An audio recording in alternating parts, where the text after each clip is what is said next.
90년대 도스 시절 미소녀 게임의 역사를 바꾼 전설 게임 동급생을 기억하시나요? 게임 속 남자 주인공이 되어서 여름방학에 한정된 시간 속에서 히로인들의 호감도를 올리고 이부자리를 까는 게 최종 목적인 19금 게임이었죠. 오늘 소개할 애니는 바로 그 동급생 1탄의 OVA. 솔직히 게임 원작에 설레었던 그 기분을 느끼기에는 택도 없는 미디어 믹스지만 과거 동급생을 즐겼던 그 시대 게임 유저로서 원작과 비교해보면서 약간의 추억 소환거리로 가볍게 봐주시면 좋을 듯 합니다.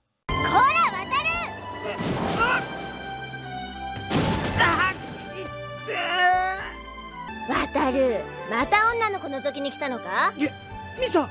본작에 가장 먼저 등장하는 히로인은 기센 육상부의 타나카 미사. 참고로 원작 게임에 추억이 있으신 분들을 위해 게임 스샷을 첨부합니다. 그리고 본작의 주인공이자 인간 페로몬 와타루. 게임에서는 주인공이 모든 히로인들을 공략하지만 본편에서는 메인 히로인인 사쿠라기 마이만 일편단심 쫓아다니는 설정. 하지만 본의 아니게 주변 히로인들과 엮이고 섞이는 스토리입니다. 여름방학이 끝날 때까지 마이와 사귀는 게 목표인 와타루. 하지만 마이의 곁에는 항상 거슬리는 남자가 디펜스를 치고 있었으니 모로우카 와타루! 汚らわしい目でマイを見るのをやめろ! 바로 마이의 소꿉친구이자 재수없는 부잣집 아들 겐지입니다. 그리고 초반부터 와타루에게 호감도를 깔고 시작하는 히로인도 있는데 게임 내 로리 포지션의 히로인 스즈키 미호. 참고로 게임에서는 끝장을 볼 수 있는 히로인이 14명인데 본작에서의 메인은 4명 정도이고 나머지는 팬서비스용 조연으로 등장합니다. 何? お手紙読んでいただけましたか? うん、読んだよ。それでね、じゃーん。いやー、恥ずかしい。え？どうしてこうなんの？いい加減にしろよ。出てけよ。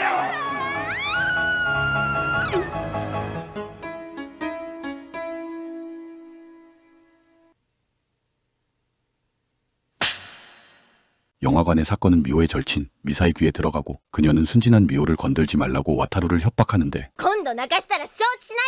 절친인 두 사람의 동시 공략이 불가능하다는 게임의 설정과 똑같죠. 한편 와타루의 단골 카페에서 누군가의 생일 축하가 벌어지는데 바보 수준으로 순진하지만 엔딩에 갈수록 타락하는 히로인이죠. 니시나 쿠루미. 그리고 주인공의 은큼한 친구이자 쿠루미의 남친 카즈야.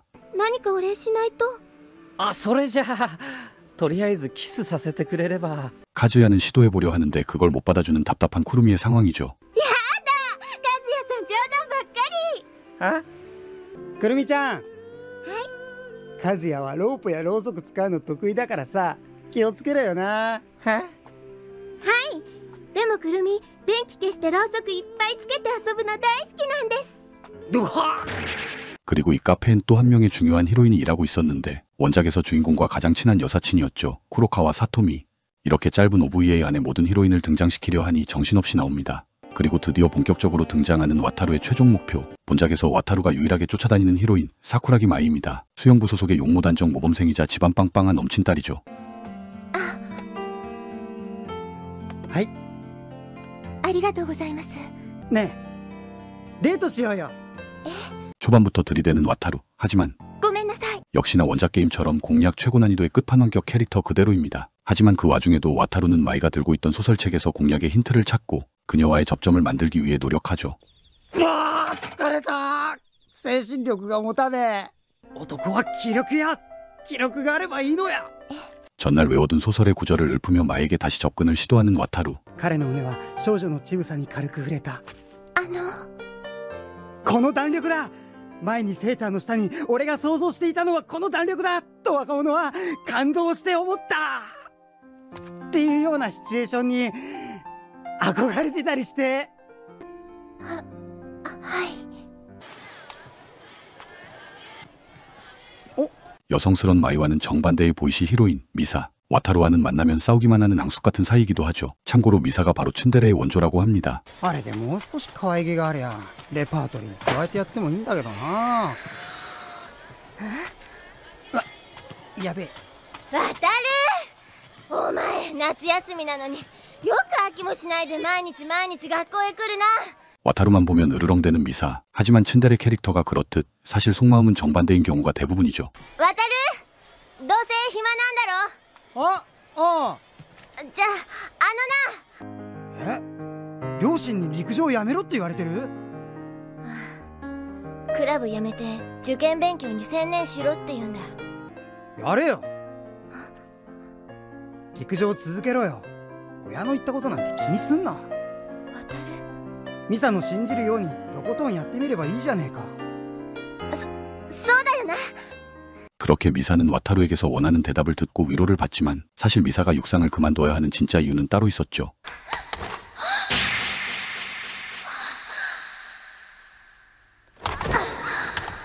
무리한 연습과 부상으로 무릎은 더 이상 달릴 수 없는 상태였던 것. 그리고 여기에 한 번 더 무릎 부상을 당하면서 멘탈은 완전히 무너져 버립니다. おい、血が出てるじゃん。ミサ、何すんだ。やめろ。いいから自転車は後で取り来いよな。インターハイが近いんだろ。足は大事にしなくっちゃ。ミサ、お前って結構胸でかいんだな。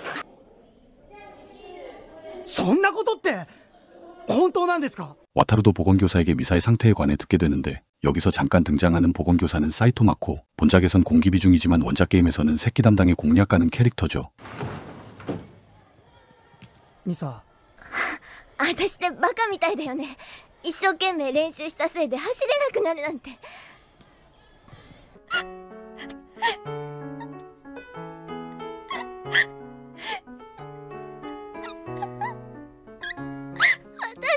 元気出せよ。たとえミサが走れなくなったってミサ自身がなくなるわけじゃない。 의지가 무너진 미사를 위로하는 와타루. 분위기는 양호실에서 검열 삭제 엔딩을 펼쳤던 게임 설정 그대로 흘러갑니다. 갑자기 보건실에서 이부자리를 깔아버리는 두 사람. 게임에서는 그래도 이런저런 밀당을 거쳐야 볼 수 있는 엔딩이지만 본작은 그런 과정 없네요. 한번 계기가 생기면 바로 누워버립니다. 2日後、ミサは陸上部に退部届を出した。 여튼 서브퀘스트 같은 미사와의 일을 뒤로하고 와타루의 일편단심 마이공략은 계속되는데 感じしない？ 요즘 같으면 상상도 못할 와타루의 손버릇이 잠깐 나왔죠. やっぱり噂は本当だったんだ。舞ちゃん、何それ？諸岡渡るに1メートル以上近づくなって。本当はね、私も前から渡るくんとお話ししてみたかったの。 섣부르게 야한 짓을 시도하면 호감도가 급락하는 최고 난이도의 마이지만 기본적으로는 주인공에게 호감도를 깔고 있는 것도 게임 원작 그대로입니다. 과정이 짧아서 그렇지 나름 게임 원작의 설정을 잘 살렸죠. 여튼 뭔가 조금씩 발전하는 마이와의 관계. 그런데 또 한 명의 히로인이 다시 서브퀘스트처럼 와타루와 엮이게 되는데 いらっしゃいませ。いいよ。なんだ、渡るか。ああ、 바로 와타루의 소꿉친구 포지션의 히로인 쿠로가와 사토미. でも中学からだからさ、お前との付き合いも6年になるのか。普通このくらい付き合ってると肉体関係の一つや二つあるはずなんだけどな。 웬만한 대화는 허물없이 주고받는 말 그대로 여사친입니다. 하지만 그런 사토미가 모든 걸 바친 남자는 따로 있었는데 하필 그 남자는 싸가지 없는 나쁜 남자 겐지.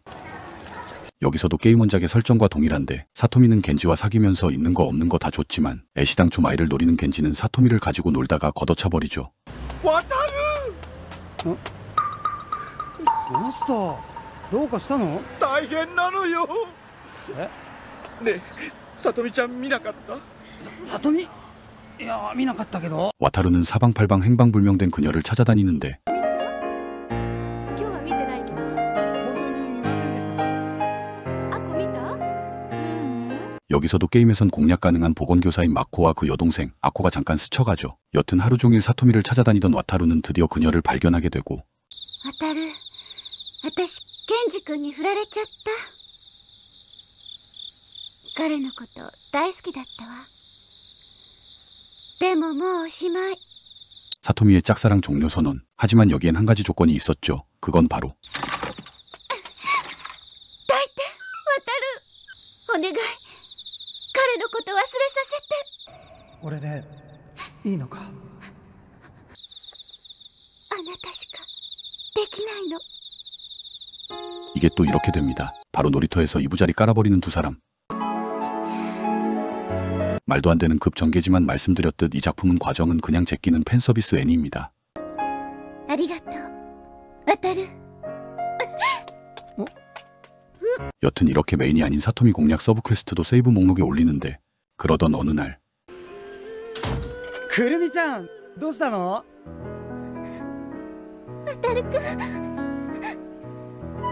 私 갑자기 와타루에게 안기는 카즈야의 여친 쿠루미. 초반에 언급드렸듯 초반엔 순진하지만 엔딩 가면서 흑화한다는 히로인이었죠. 카즈야에게 차이고 와타루에게 연애 상담 받으러 온 쿠루미. 그녀가 카즈야에게 버림받은 이유는 바로 카즈야의 은큼한 제안을 계속 거절한 게 결국 폭발한 것이었죠. あの時ホテルに誘われて拒んだのがいけなかったのかしら。ああ、まあね、そうかも。嘘。そんなことないよ、くるみちゃん。 하지만 그날 밤 정작 와타루는 쿠루미와 묘하게 비슷한 상황을 겪게 되는데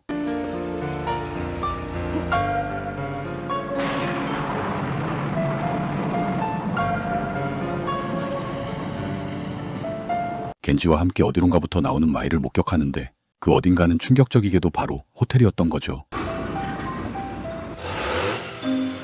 이 상황을 믿을 수 없는 와타루는 마이를 만나 사실을 들으려 하는데 ごめんなさい。相原君のうちとは家族ぐるみのお付き合いだから。 한마디로 집안에서 맺어준 거절할 수 없는 예비신랑이라는 이야기죠.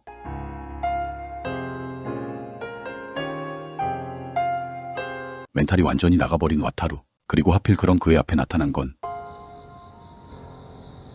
くるみちゃん。渡るさん。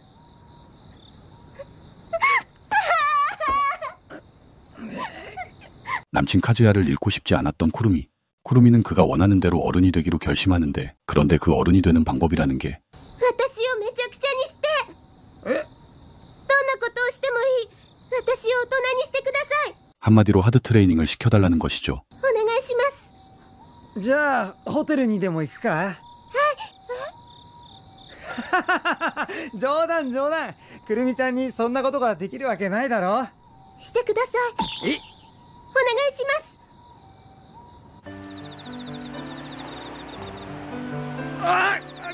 おい、ちょっとくるみちゃん、ちょっと。ほら、やっぱりやめようよ。お父さんが言ってました。え？こういうとこは大人になってから入るもんだって。私、今から大人になります。え？さあ！や、おい！ 같은 동급생 히로인이지만 정신 연령이 성장하지 못했던 쿠루미. 와타루에게 하드한 개조 훈련을 부탁하게 되면서 게임과 마찬가지로 주인공의 모든 지시를 따르고 복종하는 유일한 흑화 캐릭터가 되어갑니다. なんなんだよ。ごめんなさい。私、つい。でもこれじゃな。それじゃ動かないように私を縛ってください。そうは言ってもね、手近にロープがあるわけもないしさ。ロープはいらんかね。ロープ。そんなのありかよ。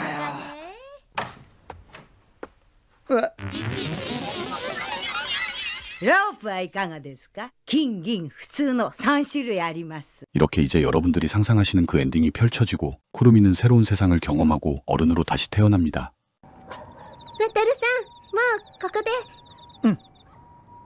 くるみ、今日から大人です。でもまだちょっと子供です。ん？今度は縛られてもいいって言える大人にきっとなります。ありがとうございました。 하지만 쿠루미에게 더 중요한 변화가 생겼음을 와타루는 몰랐죠. 渡るさん。どうした？和也さんったら何度も電話かけてくるの。 바로 자신을 어른으로 만들어준 와타루를 좋아하게 된 것이죠. くるみちゃん。本当にもう。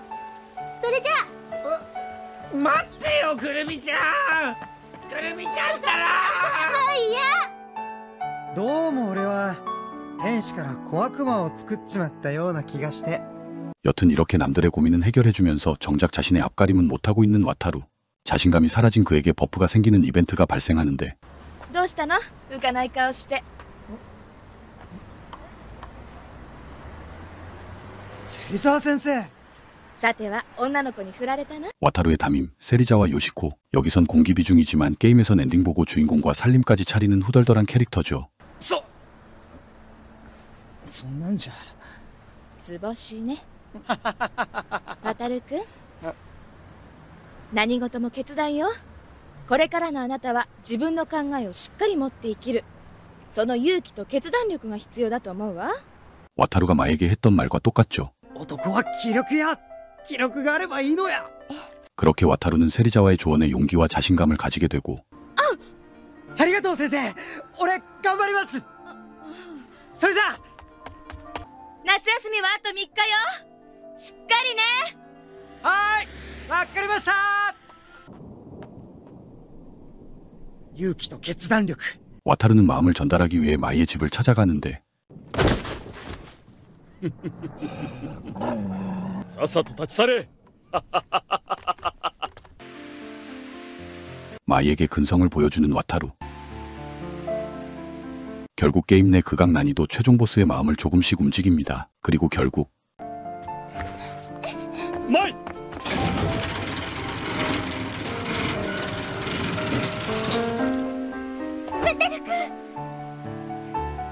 舞ちゃん。私自分を超えたいの。お父様の言いなりはもう嫌。あなたの部屋に連れてって。 갑자기 방으로?